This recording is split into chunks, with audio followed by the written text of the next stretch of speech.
दोस्तों, बहुत समय पहले की बात है। ये बात तब की है जब भारतवर्ष पर सम्राट अशोक का शासन हुआ करता था। एक बार मगध राज्य के सम्राट अशोक एक युद्ध में विजय पताका फहराकर वापस अपने राज्य आए थे। उसके उपलक्ष्य में मगध राज्य में विशाल विजयोत्सव रखा गया था, जिसमें पूरे नगरवासियों को आमंत्रित किया गया। साथ ही उसी उत्सव में बौद्ध भिक्षुओं का विशेष रूप से आमंत्रण किया गया था। उस आयोजन में बौद्ध भिक्षु का प्रवचन भी था। सारी तैयारी पूरी हो गई थी।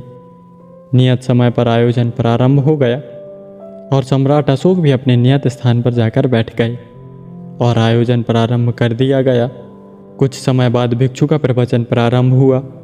राजन समेत सभी नगरवासी बौद्ध भिक्षु के प्रवचन को बड़ी गंभीरता से सुन रहे थे। प्रवचन खत्म होने के बाद सम्राट काफ़ी खुश हुए और उन्होंने बौद्ध भिक्षु को भोजन के लिए आमंत्रित किया।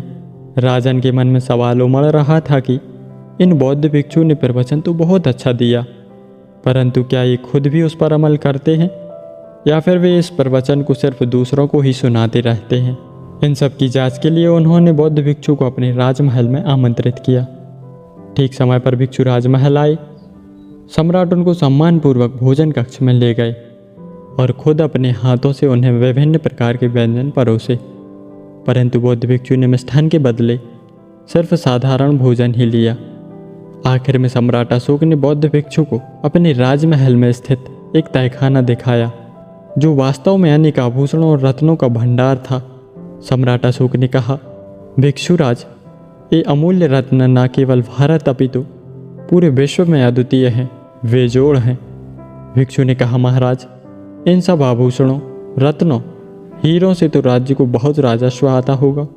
इस पर सम्राट ने कहा, कैसी बात कर रहे हो भिक्षुराज, इनसे आय कहाँ होती है, अभी तो इनकी सुरक्षा के लिए तो बहुत बड़ा खर्चा राज्य को उठाना पड़ता है।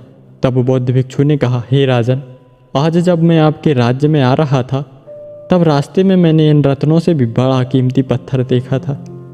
यह सुनकर सम्राट अशोक के माथे पर आश्चर्य प्रकट हो गया और भी सोचने लगे, ऐसा कैसे हो सकता है, मेरे राज्य में इन सब रत्नों से भी कीमती पत्थर।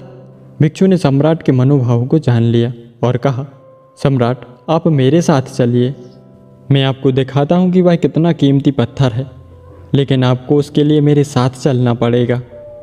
अब सम्राट तो उत्सुक थे कि भिक्षुराज क्या दिखाना चाह रहे हैं, इसलिए वे भिक्षुराज के साथ चलने लगे। भिक्षु उन्हें नगर के बिल्कुल किनारे पर स्थित एक मोहल्ले में ले गए। अब भिक्षु सम्राट अशोक को एक गरीब औरत के घर के अंदर ले गए।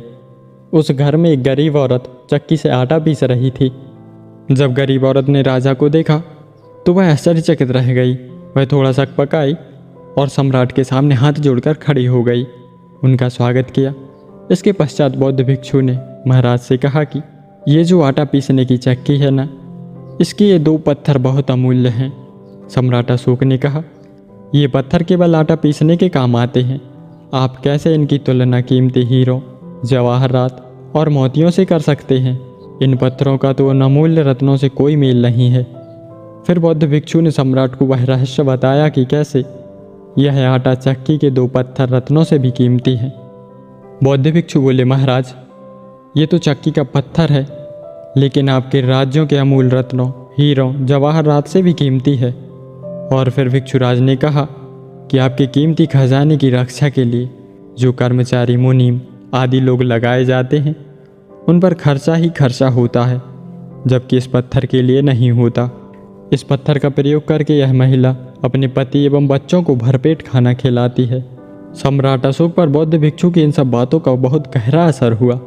वे रात भर इस बात को सोचते रहे और दूसरे दिन ही सुबह सुबह उन्होंने अपने हीरे, जवाहरात, सोना चांदी सब कुछ मंदिर को दान कर दिया। दोस्तों, कभी कभी आपके जीवन में आपके साथ, आपके पास ऐसी चीज़ होती है जो कीमती होने के बाद भी कीमत शून्य होती है, अर्थात उसका कोई मूल्य नहीं होता। और कुछ वस्तुएं ऐसी होती हैं जिनका मूल्य नगण्य होता है, लेकिन उनके कार्य को देखकर वे अमूल्य हो जाती हैं। दोस्तों, जो वस्तु हमारे काम आती है वही वस्तु अनमोल और अमूल्य होती है। तो दोस्तों, आप लोगों को यह कहानी कैसी लगी और आपने इस कहानी से क्या सीखा, कमेंट करके ज़रूर बताना। और इसी तरह की कहानियाँ सुनने के लिए वीडियो को लाइक करें, शेयर करें और चैनल को सब्सक्राइब करें।